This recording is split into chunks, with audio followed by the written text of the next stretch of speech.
तो how champions, क्या हाल है सबके। तो स्ट्रक्चर ऑफ एटम का दूसरा लेक्चर आज, ठीक है। तो इसमें हम पढ़ेंगे बोहर्स एटॉमिक मॉडल। तो जो बोहर सर ने क्या करा था, जो रदरफोर्ड सर के मॉडल में जो कमी थी ना उसको दूर करा था, ठीक है। जो कमी थी वो भी हम पढ़ेंगे इसी में चल के, जो उसका थोड़ा रिकैप लिया है इस वीडियो में, ठीक है। तो रिकैप से देखेंगे और उसके बाद चलेंगे बोहर सर के पोस्टुलेट्स के ऊपर, और उसके बाद जो टोटल एनर्जी क्या होगी इलेक्ट्रॉन की, काइनेटिक एनर्जी क्या होगी, पोटेंशियल एनर्जी क्या होगी, उसकी वेलोसिटी क्या होगी, रेडियस कितने रेडियस पे घूमेगा, वो सब बताएंगे इसमें, ठीक है। तो रदरफोर्ड सर ने क्या कहा था, जो इलेक्ट्रॉन है वो कहीं पे भी घूम सकता है न्यूक्लियस के चारों तरफ। तो उसका एक जो फिक्स्ड नहीं था, जो ऑर्बिट था वो फिक्स नहीं था, कहीं पे भी घूम सकता। अगर कहीं पे भी घूमेगा तो वो आके उसमें इलेक्ट्रॉन में टकरा जाएगा, क्योंकि जो अपने मैक्सवेल सर की थ्योरी थी वो क्या कहती है, वो भी सब इसमें बताया, ठीक है। तो धीरे धीरे बढ़ते रहेंगे, इसी में ही पढ़ते हैं पहले। तो थोड़ा रिकैप देखते हैं। रदरफोर्ड सर का एटॉमिक मॉडल था वो, और उसके जो ड्रॉबैक्स थे वो। उसके बाद आएगा अपना बोहर सर का एटॉमिक मॉडल, ठीक है। तो जो रदरफोर्ड सर ने अल्फा पार्टिकल स्कैटरिंग एक्सपेरिमेंट करा था, उससे क्या कंक्लूजन निकले, जैसे conclusion by alpha particle scattering experiment.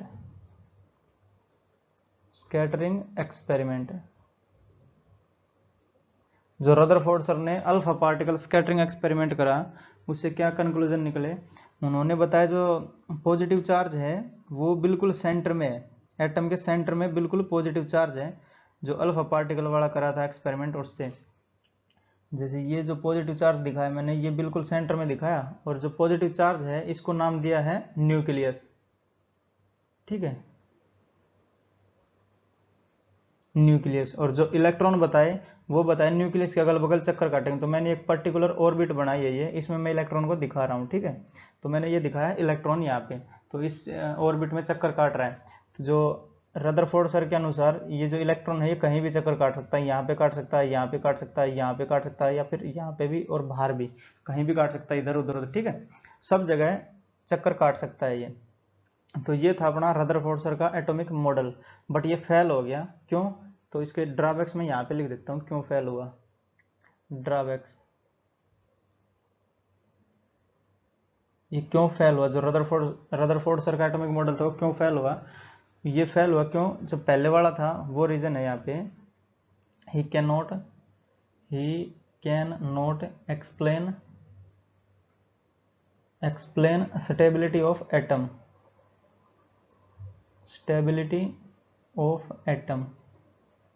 ठीक है। एटम की स्टेबिलिटी एक्सप्लेन नहीं कर पाए वो। जैसे ये जो पार्टिकल है इलेक्ट्रॉन, और इसके बीच में है इलेक्ट्रोस्टैटिक फोर्स, ठीक है। तो ये दोनों एक दूसरे को अट्रैक्ट कर रहे हैं। और जो यहाँ पे आती है अपने एक मैक्सवेल सर की थ्योरी, तो यहाँ पे मैं लिखूंगा मैक्सवेल सर की थ्योरी, मैक्सवेल्स थ्योरी। वो क्या कहती है, अगर कोई चार्ज पार्टिकल है हमारे पास और वो मोशन में है, तो वो रेडिएशन इमिट करेगा और एनर्जी को लूज करेगा। तो जैसे ये इलेक्ट्रॉन के पास अपना चार्ज भी है और ये वेलोसिटी भी है इसके पास। जैसे मैं इसको दिखाऊं तो काउंटर क्लॉकवाइज इसकी वेलोसिटी दिखा देता हूँ, ठीक है। तो ये हो जाएगी इसकी वेलोसिटी। तो इसके पास चार्ज भी है और ये वेलोसिटी में भी है, ठीक है। तो इसकी जो रेडिएशन एमिट करेगा ये वाला इलेक्ट्रॉन जो है, और रेडिएशन इमिट करेगा तो इसकी एनर्जी लूज होएगी। तो लूज होएगी तो एक टाइम बाद इसमें जाके अपने न्यूक्लियस में कोलाइड कर जाएगा, जिससे एटम की स्टेबिलिटी नहीं मिलेगी। जो एटम है वो रहेगा ही नहीं, क्योंकि इसके अंदर कोलाइड कर जाएगा ना, तो अस्तित्व ही नहीं बचेगा इसका एटम का। तो एक तो ये था जो स्टेबिलिटी एक्सप्लेन नहीं कर पाए, और दूसरा रीजन था अपना, जो यहाँ पे पहले मैं मैक्सवेल सर की थ्योरी लिख देता हूँ। तो थ्योरी क्या कहती है, any charge particle, any charged moving particle, या फिर any moving charge particle, any moving charged particle emits radiation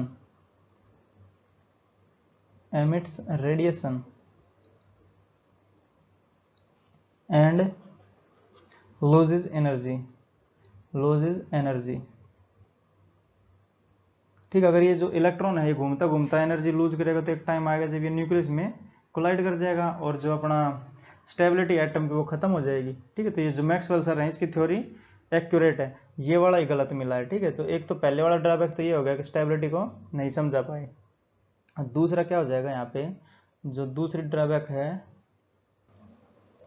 वो हो जाएगा जो लाइन स्पेक्ट्रम या फिर डिस्क्रीट स्पेक्ट्रम को नहीं समझा पाए। तो he can not explain line spectrum या फिर डिस्क्रीट स्पेक्ट्रम, लाइन स्पेक्ट्रम या फिर यहाँ पे इसको लिख सकता हूँ मैं डिस्क्रीट स्पेक्ट्रम, डिस्क्रीट स्पेक्ट्रम।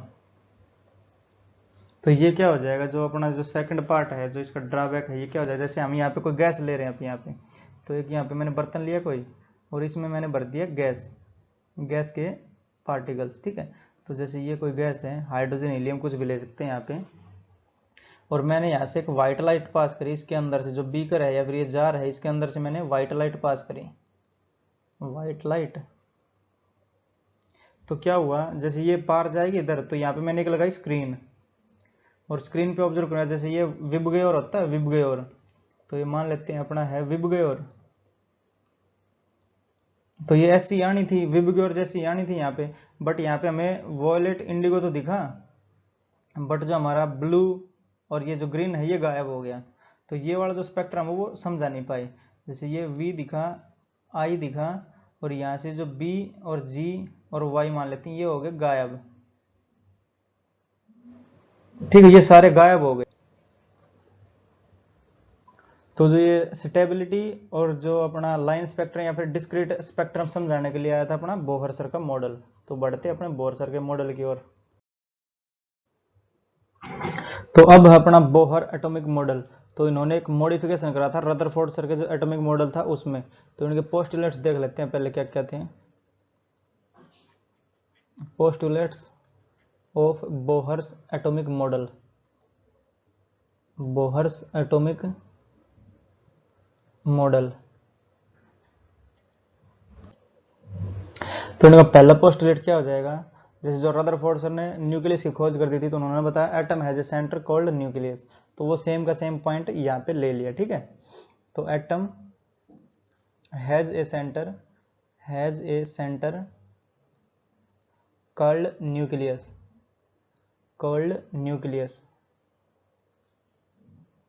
ठीक है। और दूसरा जो पॉइंट बताया, इसका पोस्टुलेट बताया, वो था electron revolves in a particular orbit, ठीक है। तो electron revolves in a particular या फिर fixed orbit with fixed energy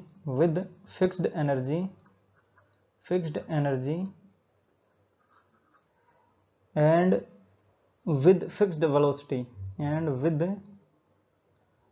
velocity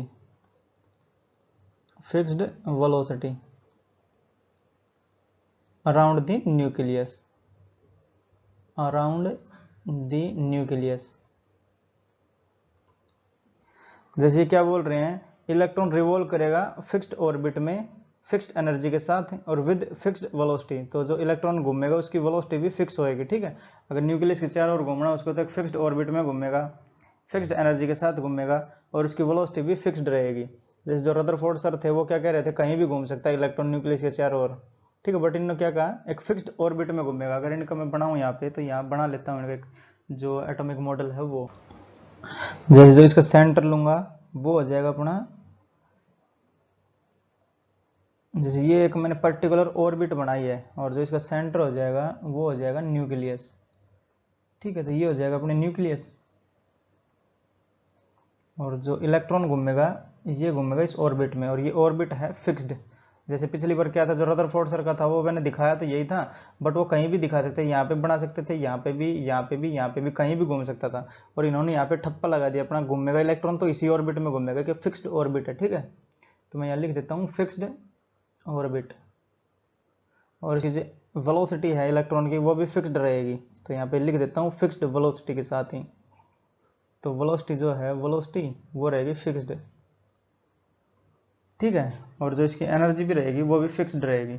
जैसे जो मैक्सवेल सर की थ्योरी थी उसको भी यहाँ पे गलत बता दिया उन्होंने, गलत नहीं बताया, मतलब बोला अगर क्वांटम मैकेनिक्स पढ़नी है तो उसके लिए सारे रूल्स छोड़ने पड़ेंगे, ठीक है, क्लासिकल वाले। जैसे मैक्सवेल थ्योरी है, मैक्सवेल थ्योरी वो क्या कहती है, अगर कोई चार्ज पार्टिकल है और मोशन कर रहा है तो वो रेडिएशन एमिट करेगा और उसकी एनर्जी लूज होती जाएगी, ठीक है।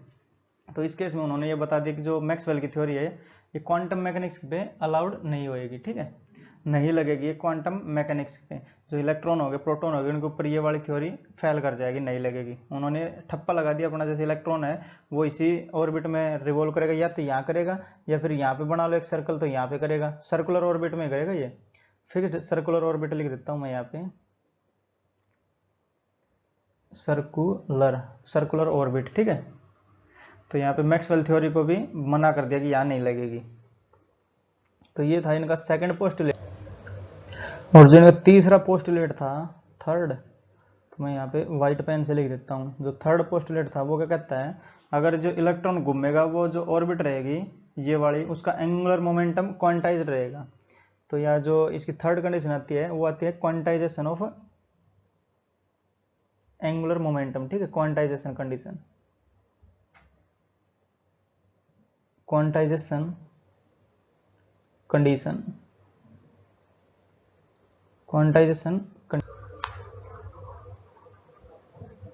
तो क्वांटाइजेशन कंडीशन क्या कहती है, हर एक सेल का एंगुलर मोमेंटम वो रहेगा अपना क्वांटाइज्ड, ठीक है, और जो उसका वैल्यू रहेगी वो रहेगी इंटीग्रल मल्टीपल ऑफ h/2 के बराबर। तो मैं अगर इसकी क्वांटाइजेशन कंडीशन यहाँ पे लिखना चाहूँ अगर, तो यहाँ पे लिखता हूँ मैं, electrons revolve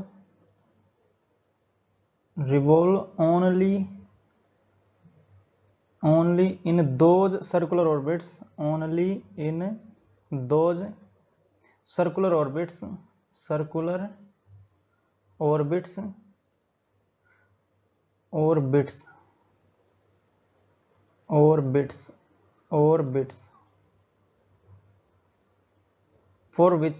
for which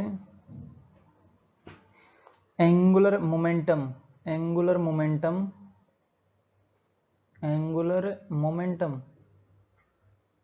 is integral multiple of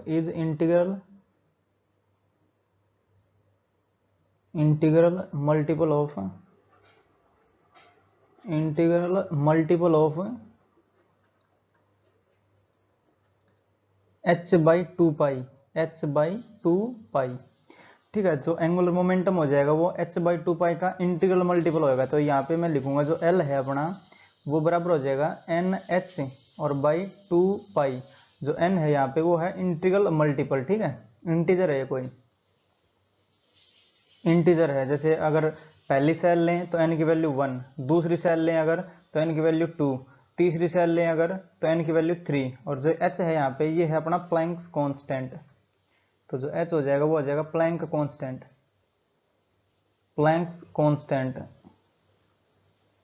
अगर इसकी वैल्यू लिखे हम यहाँ पे तो 6.626 और इंटू 10⁻⁻34 जूल सेकेंड, ठीक है। तो जो एंगुलर मोमेंटम है पहली सेल का कितना h/2, दूसरी सेल का कितना 2h/2, तीसरी का 3h/2, जो चौथी रहेगी उसका 4h/2। तो जो एंगुलर मोमेंटम होएगा वो इंटीग्रल मल्टीपल होएगा h/2 का, और h है यहाँ पे प्लैंक्स कांस्टेंट, और 2 भी कांस्टेंट ही। अगर और बात करी जाए एंगुलर मोमेंटम की, तो हर एक सेल के लिए जो एंगुलर मोमेंटम है वो कांस्टेंट रहेगा। जैसे इसके लिए देखें तो h/2 ये कांस्टेंट है किसी के जो पर्टिकुलर पहले वाली सेल है उसके लिए। अगर दूसरे के लिए देखें तो 2h/2, ऐसे ये नहीं हो सकता कि 1.5 हो गया 2.5 हो गया, ये नहीं होगा। जो एंगुलर मोमेंटम है वो 2.5 1.5 ये नहीं होएगा, ठीक है। एंगुलर मोमेंटम रहेगा अपना क्वांटाइज्ड, और वो रहेगा किसका इंटीग्रल मल्टीपल h/2 का। तो ये इसकी जो थर्ड पोस्टुलेट था, ठीक है। अब बढ़ेंगे फोर्थ पोस्टुलेट की ओर। तो जो फोर्थ पोस्टुलेट है वो क्या है, while revolving the electrostatic force provides the electrostatic force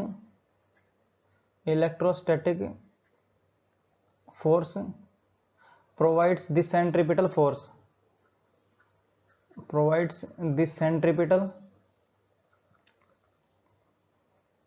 centripetal force, ठीक है। जो इलेक्ट्रोस्टैटिक फोर्स है वही सेंट्रीपिटल फोर्स प्रोवाइड करेगा। तो जो एफ सेंट्रीपिटल बराबर हो जाएगा अपना एफ इलेक्ट्रोस्टैटिक।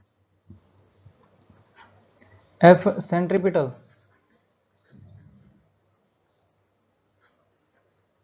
बराबर हो जाएगा एफ इलेक्ट्रोस्टैटिक। तो सेंट्रीपिटल होता है अपना जो m v square by r, m v square और बाई आर, और बराबर हो जाएगा एफ इलेक्ट्रोस्टैटिक। तो ये होता है अपना के Q1 Q2 और डिवाइड बाई आर स्क्वायर, ठीक है। तो जो सेंट्रीपिटल फोर्स है वो बराबर होएगा अपना इलेक्ट्रोस्टैटिक फोर्स के बराबर। तो ये इसको 1 नंबर देता हूँ, इक्वेशन 1। और जो के की वैल्यू है यहाँ पे, तो के की वैल्यू यहाँ पे मैं लिख देता हूँ, ठीक है। तो के बराबर है 1/4 पाई एप्सिलॉन नॉट। तो एप्सिलॉन नॉट जो है वो है परमिटिविटी ऑफ फ्री स्पेस, ठीक है। ये पढ़ेंगे जो अपना कैपेसिटर चैप्टर आएगा ना उसमें सब पढ़ेंगे, ये जो 12th का है। बट यहाँ पे हमें बस इसको रखना है, जो वैल्यू है ना वो रखनी है इस चैप्टर में। तो मैं यहाँ पे जो एक अपना बना लेता हूँ, जो बोहर एटॉमिक मॉडल है वो बनाता हूँ, उसके थ्रू समझा दूंगा ये जो इलेक्ट्रॉन और जो प्रोटॉन है ये वाला कंसेप्ट। जैसे ये अपने पास है इलेक्ट्रॉन, कोई इलेक्ट्रॉन का ऑर्बिट है, ये फिक्स्ड ऑर्बिट लिया है मैंने ये वाला, ठीक है। और यहाँ पे मैं इलेक्ट्रॉन को घुमा दे रहा हूँ, ठीक। और जो बीच में है सेंटर में वो अपना है न्यूक्लियस, न्यूक्लियस, और इलेक्ट्रॉन घूम रहा है इसके चारों ओर, ठीक है। तो इनके बीच में जो इलेक्ट्रोस्टैटिक फोर्स रहेगा के Q1 Q2 divide by are square. तो एक आर से अगर ये काटना चाहें तो हम काट सकते हैं। तो एम वी स्क्वायर बराबर हो जाएगा अपना 1/4 पाई एप्सिलॉन नॉट, और Q1 और Q2 और डिवाइड बाई एक आर बच जाएगा। ये आर से मैंने एक आर काट दिया यहाँ पे, ठीक है। तो एक आर से ये आर काट दिया मैंने, और बचा क्या अपने पास 1/4 पाई एप्सिलॉन नॉट Q1 Q2 और डिवाइड बाई आर। तो एम वी स्क्वायर बचा ये, ठीक है। और Q1 और Q2 की वैल्यू यहाँ पे रखेंगे हम। जैसे Q1 मान लेते हैं इलेक्ट्रॉन पे चार्ज है, तो ये पे ई चार्ज लिख देता हूँ मैं। तो एम वी स्क्वायर बराबर हो जाएगा अपना 1/4 पाई और एप्सिलॉन नॉट। और Q1 को मैंने ई चार्ज दिखा दिया, जो इलेक्ट्रॉन पे चार्ज है वो ई बताया मैंने। और Q2 कितना हो जाएगा, जैसे यहाँ पे कितने प्रोटॉन्स हुए, तो जो नंबर ऑफ प्रोटॉन्स रहता है वो Z रहता है। जैसे यहाँ पे देखा जाए तो Q2 है ड्यू टू न्यूक्लियस। तो न्यूक्लियस पे कितना चार्ज आएगा वो पता चलेगा अपना एटॉमिक नंबर से, मतलब उसका नंबर कितना, कितने प्रोटॉन्स है उसमें, तो वो होता है Z से, ठीक है। और एक प्रोटॉन पे कितना चार्ज, इलेक्ट्रॉन के बराबर, तो यहाँ पे हो जाएगा ZE के बराबर, ठीक है। तो ये प्लस लिख देता हूँ, क्योंकि जो नंबर है वो भी प्लस का है और ई है वो भी प्लस का, प्रोटॉन पे चार्ज प्लस ई का रहता है ना। तो जो Q2 कितना है अपना ZE, यानी जो एटॉमिक नंबर है वो, और ई से मल्टीप्लाई कर देंगे उसको, ठीक है। तो ई और Q2 की वैल्यू क्या रखेंगे यहाँ पे, प्लस ZE रख देंगे, यानी Z और ई रख देंगे यहाँ पे, समझे। तो अगर इसको रीअरेंज करके लिखे हम तो ये हो जाएगा ZE स्क्वायर। तो मैं इसको रीअरेंज कर देता हूँ, मिटा के ZE स्क्वायर लिख देता हूँ। तो ये अपने पास इक्वेशन बन जाएगी पहले वाली, ठीक है। तो ZE स्क्वायर बन जाएगा ये, क्योंकि ये जो पहले वाले क्यों बोला, क्योंकि इसी को हमने मॉडिफाई करा है इसको। तो ये वाले को इसको नाम दे देता हूँ इक्वेशन नंबर 1। तो ये हो जाएगा अपनी इक्वेशन 1। और जब छठा पोस्टुलेट लिख देते हैं इसका, तो 6th पोस्टुलेट हो जाएगा, तो वो हो जाएगा while revolving in a particular orbit. तो वाइल, तो मैं ये लिख रहा हूं यहाँ पे, ठीक है। तो while revolving in a particular orbit, in a particular orbit, electron neither gains energy, electron neither gain energy और नीदर नोर, ठीक है, नोर लूज एनर्जी। अगर किसी पर्टिकुलर ऑर्बिट में घूम रहा है इलेक्ट्रॉन, तो वो ना तो एनर्जी गेन करेगा और ना एनर्जी को लूज करेगा। तो जो अपनी सेल हो जाएगी वो एक फिक्स्ड सेल हो जाएगी, मतलब स्टेशनरी सेल हो जाएगी, या जो सेल होएगी उसकी जो एनर्जी है वो फिक्स्ड हो जाएगी, ठीक है। तो इसको हम बोल सकते हैं हम स्टेशनरी ऑर्बिट, ठीक है। Stationary energy level, energy level. तो जैसे पहली सेल में है तो पहली सेल में क्या इलेक्ट्रॉन ना तो उसको एनर्जी को लेगा और ना ही उसको लूज करेगा, ठीक है। तो ये जो पहली सेल हो जाएगी वो स्टेशनरी हो जाएगी एनर्जी लेवल, क्योंकि जो एनर्जी उसकी वो कांस्टेंट हो जाएगी ना यहाँ पे, समझ रहे हो। ना तो वो एनर्जी को लेना चाहता है उसमें, ना ही उसको देना चाहता है, तो वो जो एनर्जी क्या हो जाएगी स्टेशनरी हो जाएगी। जितनी थी मान लो इसकी 10 जूल एनर्जी थी, तो ना इलेक्ट्रॉन एनर्जी ले रहा है ना इससे दे रहा है, तो एनर्जी की जो अपनी सेल है उसकी एनर्जी कितनी हुई 10 जूल ही रहेगी, स्टेशनरी रहेगी। तो इसलिए ये बोला है स्टेशनरी एनर्जी लेवल। तो ये जो ऑर्बिट का नाम दिया ये दूसरा नाम था अपना स्टेशनरी एनर्जी लेवल। अगर इलेक्ट्रॉन ऐसा करता है कि वो एनर्जी लेता है या फिर एनर्जी देता है तो उसको ये वाली सेल को छोड़ना पड़ेगा, ठीक है। तो यहाँ पे मैं लिख दूंगा if electron does this, electron does this then he should leave, या फिर it should leave, it should leave, it should leave that particular orbit, that particular orbit, that particular orbit. अगर वो एनर्जी ले रहा है या फिर एनर्जी छोड़ रहा है तो उसको ये वाली सेल को छोड़ के जाना पड़ेगा। जैसे मान लेते हैं हमारे पास एक क्लास है, क्लास में 3 बंदे हैं, एक के 70 मार्क्स है, एक के 80 है और एक के 90 मार्क है। उनकी जो सीट है वो डिसाइड है अलग अलग, जैसे 70 वाला पीछे बैठेगा, 80 वाला बीच में और 90 वाला सबसे आगे, ठीक है। अगर जो 80 वाला है उसको 90 जाने के लिए या तो फिर उसको 10 नंबर एक्स्ट्रा लेके आने पड़ेंगे तभी वो आगे जा पाएगा। अगर उसको पीछे जाना है तो उसको 70 नंबर लेके आने पड़ेंगे, मतलब 10 नंबर उसको लूज करने पड़ेंगे। मतलब जो पर्टिकुलर ऑर्बिट है या फिर पर्टिकुलर उसका जो प्लेस है उसको छोड़ने के लिए एनर्जी लूज करेगा या फिर उसके एनर्जी गेन करेगा, ठीक है। तो उसको वो स्थान छोड़ना पड़ेगा फिर, अगर वो एनर्जी ले रहा है या फिर एनर्जी दे रहा है तो ऐसा इलेक्ट्रॉन की बात है। अगर ये पहले वाली सेल में मान लो उसको दूसरी सेल पे जाना है तो एनर्जी या तो उसको एनर्जी लेनी पड़ेगी दूसरे पे जाने के लिए, क्योंकि ये है एक बाउंडेड सिस्टम है ना, एनर्जी नेगेटिव रहती है इसकी। अगर इसको आज़ाद होना है तो एनर्जी पॉजिटिव एनर्जी इसको लेनी पड़ेगी, तो लेगा तो इसको ये वाला पर्टिकुलर ऑर्बिट छोड़ना पड़ेगा, ठीक है। या तो वो लेगा ही नहीं एनर्जी को, जो 6th पोस्टुलेट है, सॉरी ये 5th है, 5वां है ना, क्योंकि ये चौथा है और ये 5वां है। तो 5वां जो पोस्टुलेट है वो क्या कहता है, या तो इलेक्ट्रॉन घूमते हुए या तो एनर्जी लेगा नहीं या फिर एनर्जी देगा नहीं। अगर वो ऐसा करता है तो उसको अपना पर्टिकुलर ऑर्बिट छोड़ना पड़ेगा, कि ये कंडीशन है इसकी, समझ रहे हो। तो जो ये स्टेशनरी एनर्जी लेवल्स है इनको नाम दिया है जैसे KLMN, ठीक है। अगर n की वैल्यू 1 है तो ये k बन जाएगा। जैसे इस पर्टिकुलर केस की बात करें की, तो ये वाली पहली सेल इसको k नाम दिया, ठीक है। और एक हो जाएगी, मान लेते हैं इसकी दूसरी सेल हो, यहाँ पे दूसरी सेल बना रहा हूँ, दूसरी तीसरी चौथी सारी बना रहा हूँ यहाँ पे, तो ये दूसरी सेल तो ये k हो जाएगा, ये तीसरी सेल तो ये KLM हो जाएगा, ठीक है। और ये 4th सेल ये n हो जाएगा, ठीक है। और एंड सो ऑन ऐसे चलता रहेगा, जितनी भी सेल रहेंगे उसको KLMNOP के बारे से ऐसे जोड़ते रहना, समझे। तो एक बार एंगुलर मोमेंटम को समझते, जो पिछले वाले जो 3rd पोस्टुलेट था उसमें करा था हमने, जो इंटीग्रल मल्टीपल होएगा h/2 के। तो जो एंगुलर मोमेंटम आया था अपना L वो बराबर आया था NH और अपॉन 2 ठीक है। तो जो h क्या है यहाँ पे, h है अपना प्लैंक्स कांस्टेंट, प्लैंक्स कांस्टेंट, और इसकी वैल्यू हो जाएगी अगर लिखनी हो तो 6.626 और इंटू 10⁻⁻34 जूल सेकेंड, ठीक है। n क्या है अपना, n है सेल नंबर, जैसे n first shell, second shell, third shell, ठीक है ऐसे। तो ये तो हो जाएगा अपना l की वैल्यू 1, और 1 क्या होता है, जो एंगुलर मोमेंटम हमने पढ़ा है। तो एंगुलर मोमेंटम अगर देखना तो ऊपर सर्च करना है angular momentum by the champions institute YouTube पे, ठीक है, मिल जाएगा लेक्चर।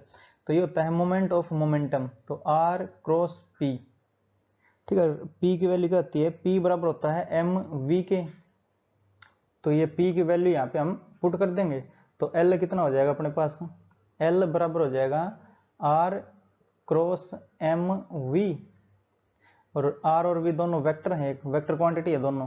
तो l कितना हो जाएगा अपना, l बराबर हो जाएगा r mv और साइन थीटा, क्योंकि जो क्रॉस प्रोडक्ट में आता है वो साइन थीटा आता है, ठीक है।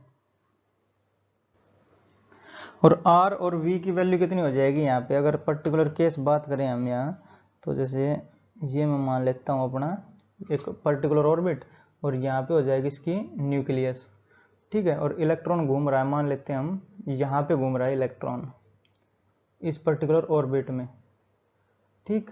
और ये इलेक्ट्रॉन मान लेते हैं कुछ काउंटर क्लॉकवाइज दिखाया, ये मैंने काउंटर क्लॉकवाइज दिखा दिया, ये ऐसे घूम रहा है।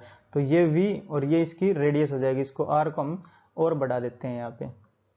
जैसे v देखे जाए तो टेंजेंशियली v आएगी, और जो r होएगा वो इसके परपेंडिकुलर रहेगा। जैसे ये r हो जाएगा तो r और v में कितना एंगल होगा, ये 90 डिग्री का हो जाएगा, क्योंकि रेडियस और टेंजेंट दोनों परपेंडिकुलर रखते हैं। तो ये 90 डिग्री, अगर यहाँ साइन 90 रखेंगे तो 1 हो जाएगा। तो L कितना हो जाएगा अपना यहाँ पे, L बराबर हो जाएगा m v और r के बराबर, क्योंकि साइन 90 हो जाएगा 1। तो ये अगर दूसरी क्वेश्चन दें हम और इसको 1 नंबर दे देते हैं, तो एंगुलर मोमेंटम तो दोनों सेम होंगे, क्योंकि सेम एंगुलर मोमेंटम ही निकाल रहे हैं पहली वाली सेल के लिए, या फिर कौन सी भी सेल लगा लो यहाँ पे, ठीक है। तो एंगुलर मोमेंटम तो सेम रहेगा एक पर्टिकुलर सेल के लिए, तो ये वाला और ये वाला दोनों बराबर हो जाएंगे। तो m v और r बराबर हो जाएगा NH और अपॉन 2 पाई, समझे। तो ये अपनी इक्वेशन बोल देते हैं इसको हम 3, क्योंकि पहली और दूसरी तो लिख ली, इससे आया अपना तीसरे वाला ये जो MVR बराबर है NH अपॉन 2 पाई। तो इन सब इक्वेशन का यूज करके हम जो अपना इलेक्ट्रॉन घूम रहा है उसकी रेडियस देखेंगे कितने रेडियस में घूम रहा है। मान लेते ये रेडियस है, तो इस रेडियस की वैल्यू फाइंड करेंगे, इसकी वेलोसिटी कितनी है वो भी फाइंड करेंगे, ठीक है। तो किसके हिसाब से कौन कौन सी है इक्वेशन अपने पास, जैसे ये वाली इक्वेशन है एक तो MVR, तो मैं यहाँ लिख लेता हूँ इसको सेपरेट, MVR बराबर है NH और अपॉन 2 पाई। और एक थी अपनी जो F सेंट्रीपिटल था, F सेंट्रीपिटल बराबर था F इलेक्ट्रोस्टैटिक के, ठीक है। तो इसको अगर मैं नाम दूं पहली वाली और इसको दूसरी वाली इक्वेशन, ठीक है। तो इनकी हेल्प से हम जो इलेक्ट्रॉन है उसका रेडियस या कितने रेडियस में घूम रहा है तो r निकालेंगे, वेलोसिटी निकालेंगे, उसके पास कितनी काइनेटिक एनर्जी है वो निकालेंगे, टोटल एनर्जी कितनी है टोटल एनर्जी वो निकालेंगे, और पोटेंशियल एनर्जी, ठीक है। इलेक्ट्रॉन के पास ये सारी हमें फाइंड आउट करनी है कितनी कितनी आएंगी अपनी। रेडियस यानी कितने रेडियस में घूम रहा है इलेक्ट्रॉन, वेलोसिटी क्या है इलेक्ट्रॉन की, काइनेटिक एनर्जी क्या है उसके पास, पोटेंशियल एनर्जी कितनी है और टोटल एनर्जी कितनी है, ठीक है। तो ये सारे हम डेरिवेशन करने वाले हैं अब। तो इसके लिए हम बढ़ते हैं अपनी नेक्स्ट स्लाइड में। तो हम यहाँ पे इलेक्ट्रॉन को पर्टिकुलर ऑर्बिट में घुमा देते हैं, ठीक है। पहले एक चित्र बना लेते हैं वो जिसको पर्टिकुलर ऑर्बिट में वो घुमा के दिखा रहा हूँ इलेक्ट्रॉन को। जैसे ये कोई पर्टिकुलर ऑर्बिट है और इसके सेंटर में अपना न्यूक्लियस, तो यहाँ पे मैंने प्लस दिखा दिया और ये अपनी हो जाएगी न्यूक्लियस, और इलेक्ट्रॉन को घुमा रहा हूँ एक पर्टिकुलर ऑर्बिट है ये, ठीक है। तो जो दो इक्वेशन थी अपनी F सेंट्रीपिटल बराबर हो जाएगा F इलेक्ट्रोस्टैटिक के, वो वाली पहले वाली, और एक दूसरी वाली क्या थी जो एंगुलर मोमेंटम है वो बराबर रहेगा, यानी MVR बराबर हो जाएगा NH अपॉन 2 पाई के। तो ये दूसरी इक्वेशन थी अपनी, ठीक है। तो इनकी हेल्प से अब हम निकालेंगे R रेडियस या फिर वेलोसिटी या फिर काइनेटिक एनर्जी और पोटेंशियल एनर्जी और टोटल एनर्जी, ठीक है। इनकी सब की इक्वेशन देखते हैं कितनी कितनी आएगी। तो हम क्या करेंगे, जैसे F इलेक्ट्रोस्टैटिक और ये इसको हम इक्वेट करेंगे पहले। तो जैसे रेडियस ये वाली होगी और वेलोसिटी ये होगी, मान लेते हैं इसको जो पहले दिखा देता हूँ मैं, ये तो रेडियस और ये इसकी हो जाएगी वेलोसिटी, ये चाहिए हमें कितनी होएगी। अगर वेलोसिटी रेडियस आ जाएगी तो हमारे पास काइनेटिक एनर्जी आ जाएगी, पोटेंशियल एनर्जी आ जाएगी और टोटल एनर्जी भी आ जाएगी, ठीक है। तो इस वाले फॉर्मूले से शुरुआत करते हैं हम। तो जो F सेंट्रीपिटल है वो कितना हो जाएगा अपना MV² और बटे R बराबर हो जाएगा F इलेक्ट्रोस्टैटिक, तो 1/4 पाई एप्सिलॉन नॉट और इंटू Q1 Q2, यानी वो आया था अपना ZE² और डिवाइड बाई R², ठीक है। Q1 Q2 ZE² आया था और डिवाइड बाई R² होएगा, तो एक R से ये एक R मर जाएगा अपना, तो R से ये वाला R मर जाएगा, तो बचेगा क्या अपने पास MV² बराबर हो जाएगा अपना ZE² और divide by 4 pi epsilon naught और इंटू R, ठीक है। तो ये बचेगा अपने पास, तो इसको बोल देता हूँ थर्ड इक्वेशन। तो हम क्या करेंगे, MV² चाहिए ना, हमें V² का सब्जेक्ट बना लेते हैं यहाँ पे, तो M को भी यहीं भेज दे रहा हूँ मैं, या फिर रहने दो, इसको हम स्क्वायर कर लेते हैं इसका, जो सेकंड इक्वेशन है इसका स्क्वायर कर लेते हैं। स्क्वायरिंग ऑन बोथ साइड्स, तो ये क्या बन के आएगा अपने पास, जो ये वाली इक्वेशन आएगी m square v square r square बराबर हो जाएगा अपना एन स्क्वायर एच स्क्वायर और डिवाइड बाई 4 पाई स्क्वायर। ठीक है, अब जो ये v की वैल्यू है, ये वाली v की वैल्यू, तो v को सब्जेक्टिव बना लेता हूँ पहले यहाँ पे। तो v स्क्वायर बराबर हो जाएगा एन स्क्वायर एच स्क्वायर बटे 4 पाई स्क्वायर और एम स्क्वायर और आर स्क्वायर। ठीक है, ये वाली v की वैल्यू अब इसमें पुट कर देंगे हम। तो m को इधर ही ले जाता हूँ मैं, या फिर रहने देता हूँ इधर ही, या फिर ले ही जाता हूँ, इस m को यहाँ पे ले जाऊंगा। ठीक है, तो v स्क्वायर ये दोनों बराबर हो जाएंगे। अगर m को यहाँ पे भेज दे रहा हूँ मैं, तो m और ये m आ जाएगा अपना यहाँ पे। ठीक है, तो ये v स्क्वायर और ये v स्क्वायर दोनों बराबर होंगे, तो n स्क्वायर एच स्क्वायर, तो ये हो जाएगा अपना n स्क्वायर एच स्क्वायर और divide by 4 pi square m square और आर स्क्वायर बराबर हो जाएगा अपना जेड ई स्क्वायर और divide by 4 pi epsilon naught r और इंटू एम। ठीक है, जो कट रहा है उसको काट देते हैं। जैसे m से ये m कट जाएगा, तो m से कट जाएगा एक m, एक r से r कट जाएगा, जैसे इस r से एक r कट जाएगा, 4 पाई से 4 पाई स्क्वायर कट जाएगा। ठीक है, तो 4 से 4 कट जाएगा, ये 4 से 4 और एक पाई से एक पाई कट जाएगा अपने पास। ठीक है, तो अगर हमें चाहिए रेडियस, तो ये आर है, ये कितने रेडियस में घूमेगा, जैसे इससे ये वाले रेडियस कितने रेडियस में घूमेगा इलेक्ट्रॉन, वो निकाल रहे हैं हम। तो आर को हम उधर ले जाएंगे और इन सबको यहाँ पे लेके आ जाएंगे। ठीक है, तो ये एप्सिलॉन नॉट है, उधर मल्टीप्लाई हो जाएगा। ठीक है, तो ये हो जाएगा N square H square epsilon naught और divide by Z E square और पाई और एम इंटू पाई और इंटू एम और बराबर हो जाएगा अपना आर के बराबर। तो ये वो रेडियस आ जाएगी जिस रेडियस में इलेक्ट्रॉन घूमेगा न्यूक्लियस के चारों ओर। तो रेडियस, तो इसकी अगर वैल्यू हम पुट करेंगे, ये जो जैसे एन और जेड, तो यहाँ पे रहेगा अपना वेरिएबल। क्यों, एन क्या है, एन है सेल नंबर, तो किसी सेल में भी घूम सकता है, तो ये वेरिएबल रहेगा। एच एक प्लैंक कांस्टेंट है, तो कांस्टेंट रहेगा ये। एप्सिलॉन नॉट भी एक कांस्टेंट है, परमिटिविटी ऑफ फ्री स्पेस। ठीक है, तो ई जो ई चार्ज रहता है वो भी कांस्टेंट है, पाई भी कांस्टेंट है, मास ऑफ इलेक्ट्रॉन भी कांस्टेंट है। तो ये सारी चीजें हैं अपनी कांस्टेंट, और जो वेरिएबल है वो है एन स्क्वायर बाई जेड। समझे, तो ये हो जाएगा अपना रेडियस का फॉर्मूला, या फिर nth रेडियस। ठीक है, आर एन बोल देता हूँ, क्यों, क्योंकि ये जो एन आया ना अपना, ये सेल आया ना, कौन सी सेल है, फर्स्ट सेल रखेंगे तो यहाँ पे एक आ जाएगा, सेकंड सेल रखेंगे तो 2 आ जाएगा। ठीक है, तो जो आर एन बनेगा अपना, तो ये आर एन की वैल्यू यहाँ पे पुट कर रहा हूँ, रख रहा हूँ मैं। ठीक है, तो आर एन बराबर हो जाएगा अपना n square H square epsilon naught divide by Z E square pi और एम। ठीक है, जैसे ये दोनों तो वेरिएबल हैं और ये सब हैं कांस्टेंट। जैसे अगर मैं इसको लिखना चाहूँ तो ये सब है अपने कांस्टेंट, और जो एन स्क्वायर बाई जेड है ये है वेरिएबल। तो अगर इनकी ऐसा यूनिट में हम वैल्यू पुट करें, तो ये जो आएगा आर एन, तो आर एन बराबर आएगा अपना 0.53 और एन स्क्वायर बाई जेड, और ये आएगा एंगस्ट्रम में। ठीक है, जो आंसर आएगा एंगस्ट्रम में आएगा, यानी 10 की पावर -10 होता है। जो एंगस्ट्रम होता है वो 10 की शक्ति -10 होता है। अगर इन सब की वैल्यू रखेंगे हम, तो 0.53 एन स्क्वायर बाई जेड, और ये आएगा एंगस्ट्रॉम में। ठीक है, तो ये हो जाएगा अपनी आर एनथ। अगर एन की वैल्यू 1 रखेंगे तो ये 1 हो जाएगा, 2 रखेंगे तो 2 हो जाएगा, एंड सो ऑन, जितने भी रखते जाओ उतने ही आ जाएगा अपना। तो रेडियस तो आ गई यहाँ पे, ये हो जाएगा अपना रेडियस का आंसर।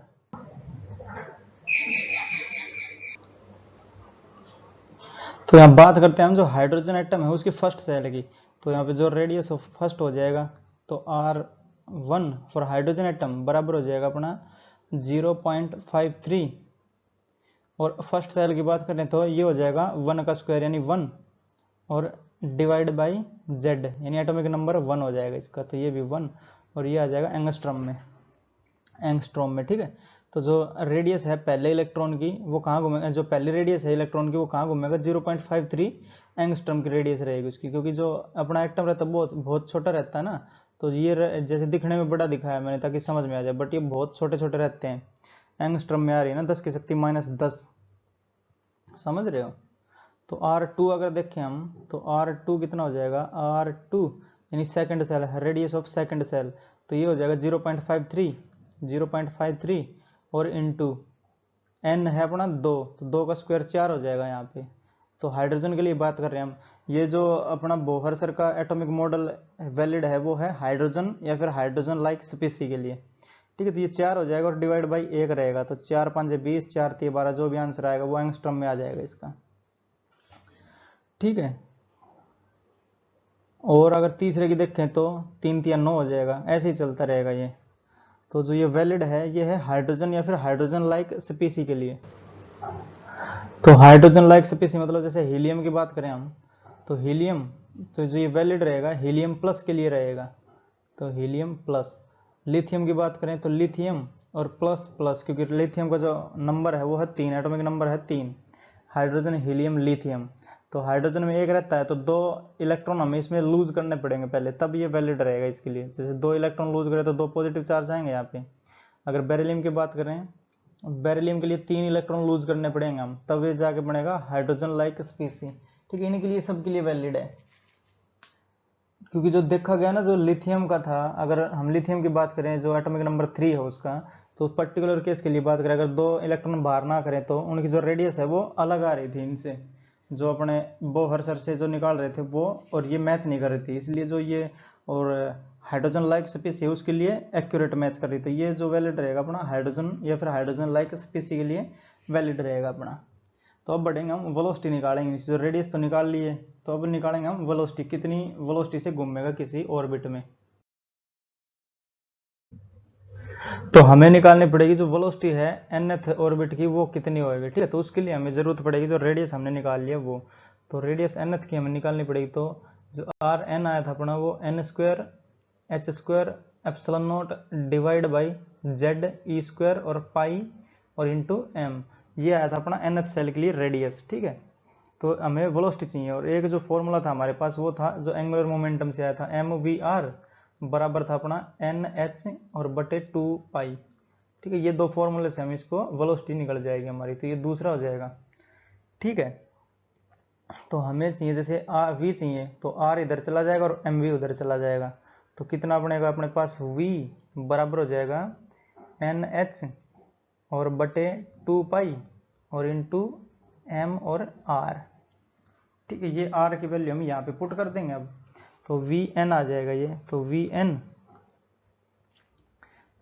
एन बराबर हो जाएगा अपना, वी एन बराबर है एन एच और अपॉन 2 पाई और इंटू एम, और रेडियस की वैल्यू हम यहाँ पे कर देंगे जो आर एन है, ये वाली आर एन, क्योंकि वी एन चाहिए हमें, तो ये आर एन बनेगा अपना, ठीक है। तो कितना हो जाएगा N square H square epsilon naught, और जो डिवाइड रहेगा जेड ई स्क्वायर ये चला जाएगा ऊपर, तो ये जेड ई स्क्वायर और पाई इंटू एम, तो पाई एम से पाई एम कट जाएगा, ये जैसे पाई एम कट जाएगा, पाई एम से पाई एम कटेगा, एक एन से एक एन कट जाएगा, एक एन से ये एन कट जाएगा, एक एच से एक एच कट जाएगा, ठीक है। ये वाली एच से एच कटेगा, एन स्क्वायर से एक एन कट जाएगा, पाई से पाई एम कट जाएगा, तो बचेगा क्या अपने पास वी एन बचेगा, तो वी एन बराबर हो जाएगा जेड ई स्क्वायर और डिवाइड बाई 2 एन और एप्सिलॉन नॉट, या फिर इसको रीअरेंज करके लिखें तो ये n और इंटू 2 एप्सिलॉन नॉट, क्योंकि 2 एप्सिलॉन कॉन्स्टेंट है और ये दोनों हैं वेरिएबल, तो e square by 2 epsilon naught, ठीक है। और कुछ रह गया अपना, ठीक है, n square H square epsilon naught z ई स्क्वायर पाई एम, ये ठीक है। तो वी एन, तो ये एम आर एन आ जाएगा एन एच बटे 2 पाई एम और इंटू आर की वैल्यू, तो ये n h square epsilon naught z ई स्क्वायर पाई एम, तो पाई से पाई एम से एम मरेगा, एक एन से एक एन, एच से एच, ठीक है। एक एच रह गया ना कहीं, ये वाला एच एक रह रहा है ना, तो वी एन, तो ऊपर क्या बचा जेड ई स्क्वायर और डिवाइड बाई 2 रह गया एन एच और एप्सिलॉन नॉट, तो एच और आ जाएगा यहाँ पे, ठीक है, ये एच बनेगा। तो ये अपने पास रह गया कांस्टेंट इतनी टर्म। और जो ये है वेरिएबल, जैसे एटॉमिक नंबर वेरिएबल और सेल नंबर भी वेरिएबल, तो वी एन कितना आ जाएगा अपना, दिस इम्प्लाइज जो वी एन बनेगा, वी एन वो बराबर हो जाएगा ई स्क्वायर बाई 2h और एप्सिलॉन नॉट और इनटू जेड बाई एन। तो हमने क्या करा, जो ये वाला कांस्टेंट है पूरा, इनकी वैल्यू पुट करके देखी, जो mass of charge on electron, ये प्लैंक्स कांस्टेंट, ये परमिटिविटी फ्री स्पेस, तो इन सब की वैल्यू अगर रखी हमने तो ये आया अपने पास, टोटल आया 2.18 और इंटू 10 की शक्ति 6 और जेड बाई एन मीटर पर सेकंड। तो जो वेलोसिटी आई अपनी nth सेल की, तो वी एन बराबर आया अपना 2.18 और इंटू 10⁶ जेड बाई एन और मीटर पर सेकंड। तो ये वेलोसिटी का एक्सप्रेशन हो जाएगा अपना, ठीक है। तो ये इसका आंसर हो जाएगा वेलोसिटी का। अगर यहाँ पे हाइड्रोजन की बात करें तो कितना हो जाएगा फर्स्ट सेल के लिए, अगर यहाँ पे देखें तो v hydrogen for first shell, V1 for hydrogen, तो ये कितना हो जाएगा 2.18 और इंटू 10 की शक्ति 6 और जेड भी 1 और एन भी 1, पहली सेल के लिए बात कर रहे हैं ना, तो वो हो जाएगा इंटू 1 और मीटर पर सेकंड, ठीक है। तो जो जैसे ये प्लस हाइड्रोजन के लिए और ये इलेक्ट्रॉन घूम रहा है अगर, तो जो पहली सेल है ये, इसकी वेलोसिटी कितनी हो जाएगी 2.18 और इंटू 10 की शक्ति 6 मीटर पर सेकंड, ठीक है। तो 2.18 इंटू 10⁶ मीटर पर सेकंड, ये इसका आंसर हो जाएगा। अगर दूसरी सेल की बात करें हम, तो एटॉमिक नंबर तो 1 रहेगा, सेल हो जाएगी 2, तो इसका आधा हो जाएगा, यानी 10 की शक्ति 6 से घूमेगा, ठीक है। और 3 की बात करें तो आधा तिहाई हो जाएगा ये, फिर 4 की बात करें तो चौथाई हो जाएगा, ठीक है। 2.18 और इंटू 10 की शक्ति 6 मीटर पर सेकंड। देख रहे हो कितनी ज़्यादा स्पीड है। तो स्पीड ऑफ लाइट कितनी है, 10 की शक्ति 8 रहती है, 3 गुणा 10 की शक्ति 8, और ये बिल्कुल करीब करीब पहुंच ही रही है ना, 10 की शक्ति 6 के बराबर पहुंच ही गई, तो मतलब कंपेरेबल है, समझ रहे हो, इलेक्ट्रॉन की स्पीड ऑफ लाइट के कंपैरिजन में है। अब इसकी काइनेटिक एनर्जी और पोटेंशियल एनर्जी देखते जो इलेक्ट्रॉन की, और उसके बाद देखेंगे हम टोटल एनर्जी, ठीक है। तो एक बाउंडेड सिस्टम है, जो टोटल एनर्जी आएगी वो नेगेटिव में आनी चाहिए, वो देखेंगे हम कैसे आएगी, ठीक है। तो बढ़ते हैं नेक्स्ट स्लाइड पे। तो भाई अब हमें निकालना है kinetic energy of electron in nth shell, ठीक है। तो काइनेटिक एनर्जी nth सेल की, तो ये के ई हमारे पास इसका फॉर्मूला है, के ई बराबर हो जाएगा हाफ एम और वी एन का square, half m v square होता है ना, तो हमें nth सेल की चाहिए, तो इसलिए मैंने यहाँ पे वी एन लिख दिया, ये वाला, ठीक है। तो ये अगर इनका डेरिवेशन करना है तो हमें दो फॉर्मूले याद होने चाहिए, जो एक तो सेंट्रीपिटल, एफ सेंट्रीपिटल बराबर हो जाएगा एफ इलेक्ट्रोस्टैटिक, तो ये पहले वाली इक्वेशन, और एक दूसरी क्या हो जाएगी, जो एंगुलर मोमेंटम है वो integral multiple of h by 2 पाई है, तो एम वी आर होता है अपना एंगुलर मोमेंटम, बराबर हो जाएगा एन एच और अपॉन 2 पाई, तो ये हो जाएगी अपनी दूसरी इक्वेशन। तो इन दोनों इक्वेशन से हम आर और वी निकाल सकते हैं, ठीक। आर वी आ जाएगा तो जैसे वी स्क्वायर करना होता है, यहाँ पे काइनेटिक एनर्जी आ जाएगी, तो जो वी एन है अपना, वी एन वो बराबर आया था जेड बाई एन और ई स्क्वायर और 2 एप्सिलॉन नॉट और एच, या फिर 2h एप्सिलॉन नॉट, ठीक है। ये आया था अपना वी एन। अगर इसको निकालना हो हमें, तो पहले यहाँ पे आर की वैल्यू रखेंगे हम, और फिर ये जो दो फॉर्मूले हैं इनमें आर की वैल्यू पुट कर देंगे, तो वी आ जाएगा अपने पास, ठीक है। तो ये पिछली स्लाइड में जैसे देखा, तो हमने 10 सेकंड पीछे जाके देख लो, ये वाला ही फॉर्मूला था, तो इसका करना है हमें स्क्वायर, ठीक है। तो ये कितना हो जाएगा, वी स्क्वायर चाहिए हमें, तो वी स्क्वायर या फिर वी एन स्क्वायर बराबर हो जाएगा Z square by N square और इंटू ई की पावर 4, या फिर ई स्क्वायर का होल स्क्वायर कर देता हूँ, E square by 2h epsilon naught और इसका है होल स्क्वायर, ठीक है। तो ये स्क्वायर तो मैंने कर ही दिया, z square by N square, क्योंकि वी स्क्वायर चाहिए हमें, तो ये रख देते हैं यहाँ पे। तो काइनेटिक एनर्जी आ जाएगी अपनी, काइनेटिक एनर्जी बराबर हो जाएगा nth सेल की है ना, तो हाफ एम वी स्क्वायर, तो ये हो जाएगा Z square by N square और into E square by 2h epsilon naught और इसका हो जाएगा होल स्क्वायर, समझे। तो ये कितना हो जाएगा, kinetic energy of nth cell, K E nth बराबर हो जाएगा half M Z square by N square E की power 4 divide by 4h square और एप्सिलॉन नॉट का स्क्वायर, ठीक है। यही होएगा ना।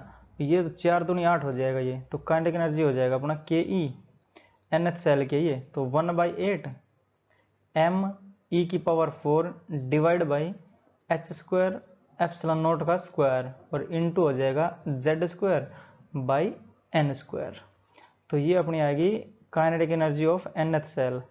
तो मैं यहाँ पे लिखना चाहूँगा nth सेल, ठीक है, kinetic energy of nth shell. तो जैसे ये वाले अपने पास सारे कांस्टेंट हैं, तो इन सब की वैल्यू मिला के जो अपने पास वैल्यू आएगी वो आ जाएगी। जैसे काइनेटिक एनर्जी अगर यहाँ पे लिखूँ मैं, तो के ई nth सेल, तो ये बराबर हो जाएगा 13.6 और z² बाई n², और ये आएगी इलेक्ट्रॉन वोल्ट में।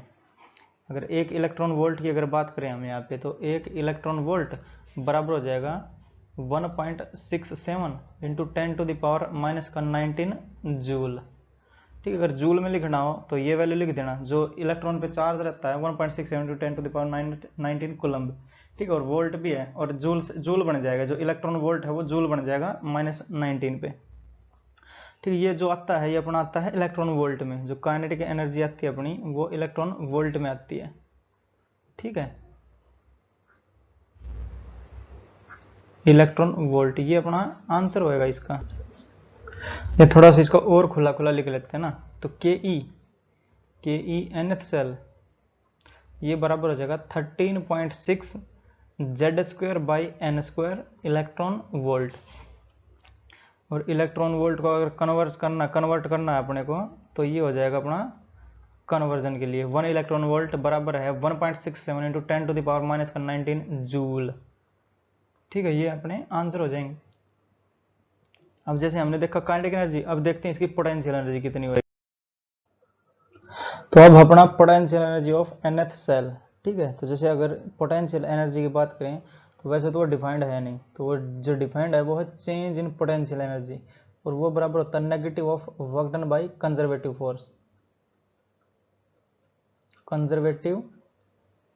फोर्स।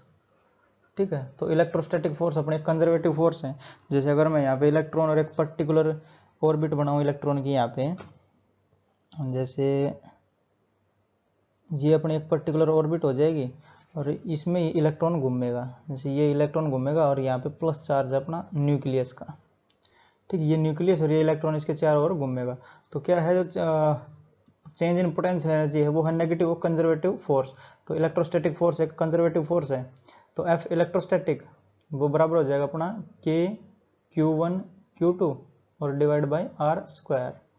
ठीक है, कूलम्ब्स लॉ है ये तो सबको पता है ना। तो हमें क्या करना है, हमें चाहिए चेंज इन पोटेंशियल एनर्जी।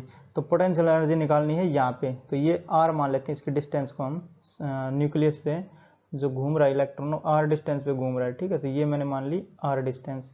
तो हम क्या करेंगे, एक इन्फिनिटी लेंगे इसका एक पॉइंट और एक लेंगे ये r पे। तो चेंज इन पोटेंशियल एनर्जी यानी u फाइनल और माइनस u इनिशियल, तो u फाइनल और माइनस u इनिशियल। तो इनिशियल क्या है या फिर फाइनल पोजीशन क्या हो जाएगी, इनिशियल हो जाएगा अपना इन्फिनिटी पे। मान लेते हैं अपना एक इलेक्ट्रॉन इन्फिनिटी पे, ये इन्फिनिटी। ठीक है, और हमें इसको लेके आना किस पे, एक r के ऊपर चाहिए हमें इसको, जो r डिस्टेंस है उसके ऊपर इसकी पोटेंशियल एनर्जी चाहिए हमें। तो ये बराबर हो जाएगा अपना negative of work done by conservative force. तो वर्क डन कितना होता है, वर्क डन होता है अपना इंटीग्रेशन f.dx। ठीक है, ये बहुत बार पढ़ा है। अगर ये चाहिए, ये वाला लेक्चर चाहिए पोटेंशियल एनर्जी, तो ऊपर सर्च कर देना potential energy the champions institute, या फिर वर्क डन चाहिए तो ऊपर टाइप कर देना। ठीक है, और चैंपियंस इंस्टीट्यूट लगा देना साथ में, तो मिल जाएगा लेक्चर। तो ये वर्क डन है, ये कहाँ से कहाँ तक है, इन्फिनिटी से लेके r तक है। ठीक है, क्योंकि एक बार हमने माना जो इलेक्ट्रॉन इन्फिनिटी पे है और एक बार ये r पे चाहिए हमें। तो इन्फिनिटी पे तो जीरो मान लेते हैं इसकी पोटेंशियल एनर्जी किसी की भी, जैसे इन्फिनिटी पे तो आज़ादी हो जाएगी इलेक्ट्रॉन न्यूक्लियस से, तो इनके बीच में अट्रैक्शन कितना रहेगा, जीरो के बराबर। तो u इनिशियल यानी इन्फिनिटी। ठीक है, तो अगर मैं इसको यहाँ पे लिखूँ तो चेंज इन पोटेंशियल एनर्जी, तो du लिख देता हूँ इसको, u final minus u initial की बजाय। तो ये du, और इसका इंटीग्रेशन करना है हमें कहाँ से कहाँ तक, इन्फिनिटी से लेके r तक। ठीक, और वर्क डन का चाहिए हमें, तो नेगेटिव इंटीग्रेशन हो जाएगा f.dr, क्योंकि हम r ले रहे हैं ना रेडियस। जैसे यहाँ पे एक्स डिस्टेंस लेते हैं तो आर, यहाँ पे डिस्टेंस कितनी है आर लिया हमने, तो ये एफ डॉट डी आर कर देता हूँ इसको, और एफ ये कैपिटल ले लेता हूँ क्योंकि फोर्स है, और कंजर्वेटिव है तो ये इलेक्ट्रोस्टैटिक फोर्स है कंजर्वेटिव, ठीक है। एफ इलेक्ट्रोस्टैटिक, एफ इलेक्ट्रोस्टैटिक, ये एफ इलेक्ट्रोस्टैटिक इलेक्ट्रोस्टैटिक, ये कंजर्वेटिव फोर्स है तो इसलिए मैंने ये लिख दिया है, ठीक है। कंजर्वेटिव फोर्स में लिखना वैलिड है, ये नॉन कंजर्वेटिव में ये नहीं होता, ठीक है। तो इन्फिनिटी पे आर की वैल्यू कितनी, इन्फिनिटी, ठीक। करेक्शन, जो ये वाला है अपना, ये जो आर है वो तो इन्फिनिटी रहेगा और यहाँ पे आर आएगा, ठीक। तो यहाँ पे आर आएगा, और ये जो ये है ये इन्फिनिटी पे कितनी होती है, 0 होती है, और यहाँ पे हमें चाहिए, ठीक है, आर पे। तो डी यू यानी इसका इंटीग्रेट हो जाएगा यू, इसका इंटीग्रेशन यू हो जाएगा, और यू इन्फिनिटी, और इसकी जो लिमिट्स आएंगी वो इन्फिनिटी से आर तक, इन्फिनिटी और आर, ठीक है, बराबर हो जाएगा नेगेटिव, क्योंकि नेगेटिव हमारे साथ लगा हुआ है, ये नेगेटिव वो कंजर्वेटिव फोर्स है वर्क डन। तो ये इंटीग्रेशन और इन्फिनिटी से आर तक एफ इलेक्ट्रोस्टैटिक यानी के Q1 Q2 और डिवाइड बाई आर स्क्वायर और डॉट डी आर। तो जैसे ये तो कांस्टेंट रहेंगे दोनों, जैसे ये जो चार्ज ऑन इलेक्ट्रॉन और चार्ज ऑन न्यूक्लियस, ये तो रहेंगे अपने दोनों कांस्टेंट, ठीक है, कांस्टेंट रहेंगे। और ये लेने हमें विद साइन, विद साइन, इनको पुट करना है, जब विद साइन पुट करेंगे हम, ठीक है। तो ये क्या हो जाएगा 1 बाई आर स्क्वायर, इसका डिफरेंस इंटीग्रेशन कितना हो जाएगा, नेगेटिव ऑफ 1 बाई आर होता है, तो ये हो जाएगा u एट आर बराबर हो जाएगा अपना नेगेटिव, और ये होता है अपना के Q1 Q2 और डिवाइड बाई आर रहता है वो भी माइनस का, और ये हो जाएगा इन्फिनिटी से आर तक,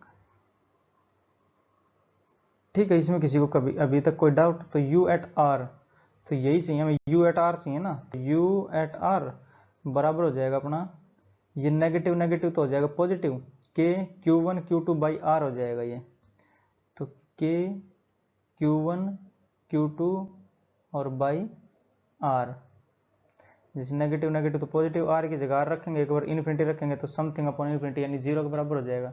तो ये आया अपना u एट आर, तो इनके बीच की जो पोटेंशियल एनर्जी आई है वो आई है ये वाली, और ये चाहिए हमें विद साइन रखना है, तो ये बात भूलनी नहीं है हमें, विद साइन, विद साइन। तो ये पोटेंशियल एनर्जी आ गई, यहाँ पे लिख रहा हूँ इसको मैं, तो u बराबर हो जाएगा अपना के Q1 Q2 यानी के हो जाएगा 1/4 पाई एप्सिलॉन नॉट, और Q1 Q2 यानी इसको रखना है हमें विद साइन, तो इलेक्ट्रॉन पर नेगेटिव चार्ज रहता तो ये माइनस का ई रख देता हूँ यहाँ पे, तो माइनस का ई और प्लस का जेड ई, क्यों, क्योंकि हमें न्यूक्लियस चाहिए ना, यहाँ पे Q2 क्या है न्यूक्लियस और इसके बीच का अट्रैक्शन है, तो जितने प्रोटॉन उतने उस पर चार्ज ई रहेगा, तो इतना मल्टीप्लाई हो जाएगा, ये जितने प्रोटॉन है इस पर उतने ई से मल्टीप्लाई हो जाएगा, क्योंकि एक प्रोटॉन पे चार्ज ई के बराबर होता है प्लस ई के बराबर, और ये डिवाइड बाई हो जाएगा अपना आर। आर क्या है यहाँ पर रेडियस है, तो जिस रेडियस में घूम रहा था इलेक्ट्रॉन वो रेडियस हमने निकाल ली थी यहाँ पे, तो आर एनथ वाली ना, तो यहाँ पे मैं लिख दे रहा हूँ उसकी वैल्यू आर एनथ, तो ये होता है अपना n square H square epsilon naught divide by pi m और जेड ई स्क्वायर, ठीक है। तो इसको 2-4 मिनट पीछे जाके इसके डेरिवेशन देख सकते हो, ठीक है, आर का डेरिवेशन। तो हमें चाहिए पोटेंशियल एनर्जी, आर की वैल्यू ये यहाँ पे पुट कर देंगे हम, तो ये हो जाएगा u बराबर हो जाएगा 1/4 पाई एप्सिलॉन नॉट, और ये हो जाएगा नेगेटिव जेड ई स्क्वायर, तो जेड ई स्क्वायर, और ये नेगेटिव मैंने लगा दिया यहाँ पे, और डिवाइड बाई आर, जैसे ये डिवाइड बाई आर है तो ये आर की एन की वैल्यू यहाँ पे रखेंगे हम, तो ये हो जाएगा N square H square epsilon naught और इंटू जेड ई स्क्वायर और पाई इंटू एम, ठीक है। जो कट रहा है उसको काट देंगे, जैसे पाई से ये वाला पाई कट जाएगा, और तो कुछ कटेगा नहीं, ठीक है। तो पाई से पाई काट देता हूँ यहाँ से, पाई से पाई कट जाएगा, तो जो u आएगा अपना u बराबर हो जाएगा negative Z square E square, E की पावर 4 हो जाएगा ना, जेड ई स्क्वायर 2 है ना ये, तो ई की पावर 4 और m और divide by 4 epsilon not square, 4 epsilon not square n square और h स्क्वायर, ये बचेगा अपने पास। तो ये जो पोटेंशियल एनर्जी आएगी ये 2 टाइम्स आएगी। जैसे अगर 1/8 करें, इसको 2 से मल्टीप्लाई कर दें तो काइनेटिक एनर्जी की बनी थी नहीं ये वाली, पिछले वाले स्लाइड में देखो तो काइनेटिक एनर्जी आई थी, यहाँ पे 1/8 था जो 4 की जगह 8 था, ठीक है। तो ये हो जाएगी बराबर हो जाएगी negative of 2 times of kinetic energy of nth shell, nth shell, ठीक है। अगर इसको देखोगे तो पिछले 2-4 मिनट पीछे जाके देख सकते हो इसको। तो अब देखेंगे जो इलेक्ट्रॉन के पास टोटल एनर्जी कितनी है, ठीक है। ये वाला और ये जो काइनेटिक एनर्जी वो दोनों याद रखना है हमें। तो अब देखेंगे टोटल एनर्जी। तो अब अपना total energy of an electron, तो टोटल एनर्जी कितने की होती है, टोटल एनर्जी वो बराबर होती है काइनेटिक एनर्जी और प्लस का पोटेंशियल एनर्जी। तो अभी हम जो पिछले स्लाइड में देखा हमने पोटेंशियल एनर्जी वो बराबर आया था negative of 2 times of kinetic energy. तो ये हो जाएगा अपना टोटल एनर्जी वो बराबर हो जाएगा के ई और माइनस का 2ke, तो ये बचेगा माइनस का के ई के बराबर। तो टोटल एनर्जी बराबर हो जाएगा नेगेटिव ऑफ के ई, और के ई कितनी आई थी अपनी, या टोटल एनर्जी बराबर हो जाएगा नेगेटिव और 13.6 और z square by N square electron volt. तो ये आई है अपनी टोटल एनर्जी, ठीक है। अगर हाइड्रोजन या फिर हाइड्रोजन लाइक स्पीसी की बात करें हम तो क्या आ जाएगा अपने पास, जैसे हाइड्रोजन की बात करें तो Z1 और NB1, तो जो फर्स्ट सेल है फर्स्ट सेल के लिए वो कितनी हो जाएगी माइनस का 13.6, मतलब इतना उधार है उसके ऊपर, जो इलेक्ट्रॉन है न्यूक्लियस पे इतना उधार है इलेक्ट्रॉन का। अगर इलेक्ट्रॉन को आज़ाद होना है तो इतनी पॉजिटिव एनर्जी देनी पड़ेगी उसको। तो मैं यहाँ पे एक वो सिस्टम बना देता हूँ जिसमें KLMN और वो दिखाता हूँ इसकी सेल्स, ठीक है। जैसे ये मैंने चित्र बनाई है अपना न्यूक्लियस हो जाएगा, तो यहाँ पे +4 दिखा देता हूँ सारा टोटल, ठीक है। और ये K shell, L shell, M shell और एक ये दिखा देता हूँ N सेल, ठीक है। अगर इनकी हमें चाहिए, जैसे हाइड्रोजन एटम है ये, तो Z1 और पहली सेल के लिए चाहिए तो Z1, तो यहाँ पे 1 और यहाँ पे 1, तो 13.6। तो ये वाली सेल है इसकी एनर्जी कितनी है माइनस का 13.6 जूल है, तो माइनस का 13.6 इलेक्ट्रॉन वोल्ट है, ठीक है, ना कि जूल। तो इलेक्ट्रॉन वोल्ट को चेंज करना तो 1.67 इंटू 10⁻⁻19 जूल हो जाएगा वो। तो के सेल के लिए कितनी, के सेल के लिए एनर्जी है अपनी negative of 13.6 joule electron volt, ठीक।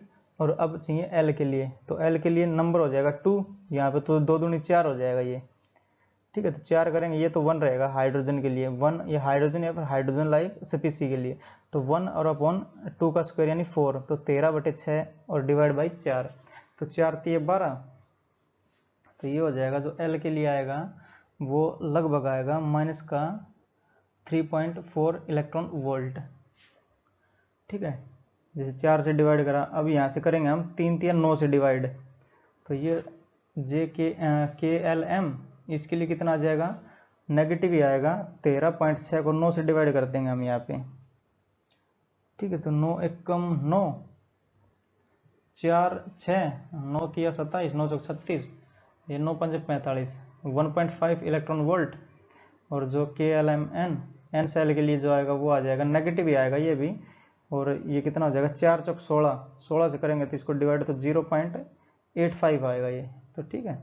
तो नेगेटिव ऑफ 0.85 इलेक्ट्रॉन वोल्ट, और ऐसे ये चलता रहेगा M के लिए, LMN, O के लिए, P के लिए सब चलता रहेगा। यहाँ पे हमें बढ़ाना है, स्क्वायर करना है, जितना भी नंबर लेंगे, जैसे 1 लिया तो 1, 2 लिया तो 2 के 4, 3 लिया तो 9, 4 लिया तो 16, 5 लिया तो 25, ठीक है। ऐसे नेगेटिव चलती रहेगी ये। अगर इसको इजेक्ट होना है तो इतनी हमें इसको एनर्जी देनी पड़ेगी, तब जाके ये इजेक्ट होएगा, या फिर इलेक्ट्रॉन को हमें इन्फिनिटी पे पहुंचा देना है, ठीक है, तब जाके इजेक्ट होएगा वो। तो ये सारी इनकी एनर्जीज हैं, जितने भी अपने ऑर्बिट्स हैं ये या ऑर्बिटल्स हैं, पर्टिकुलर या फिर सर्कुलर ऑर्बिट, ठीक है, इनकी इतनी इतनी एनर्जी रहेगी। अगर यहाँ से तो इलेक्ट्रॉन क्या है, इलेक्ट्रॉन एनर्जी लेके इसमें भी जंप कर सकता है, जैसे दूसरी वाले में जंप कर सकता है, या दूसरी से पहले वाले में आ सकता है। तो अगर एनर्जी ले रहा है वो, तो उसको जो पर्टिकुलर उसका ऑर्बिट है उसको छोड़ना पड़ेगा। तो यही दर्शाता है जो अपना स्पेक्ट्रम था ना, लाइन स्पेक्ट्रम, या फिर जो अपना लाइन स्पेक्ट्रम हो गया ये वाला जो दर्शाता है, जैसे यहाँ पे गैस ली थी हमने और यहाँ पे व्हाइट लाइट पास करी थी, हाँ व्हाइट लाइट, वाइट लाइट, और यहाँ पे हमने रखा था एक स्क्रीन, यहाँ पे रखी थी स्क्रीन। तो जो विब ग्योर था, विब ग्योर, तो इसमें से जो वायलेट और इंडिगो तो मान लो दिखी हमें, और ब्लू और ग्रीन ये दोनों नहीं दिखी, गायब हो गई। ठीक है, ये क्यों हुई? क्योंकि इनकी जो वेवलेंथ है वो, जो ये वाले एटम है इसको पसंद आ गया होगा, वो उसमें चेंज कर गया होगा।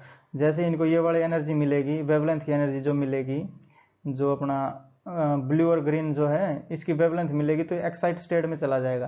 जैसे मान लेते हैं ये यहाँ पे था और इनको ये दोनों की एनर्जी मिली, तो ये जंप करके इसमें चला जाएगा, तो वो दो जो खा गया उसकी तो एनर्जी इसकी तो मिलेगी नहीं यहाँ पे, जो भी वेवलेंथ है वो।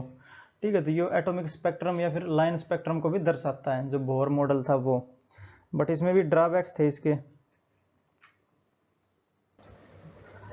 तो उन ड्रॉबैक्स को देखेंगे नेक्स्ट लेक्चर में। ठीक है, तो पढ़ाई करते रहो। All the very best.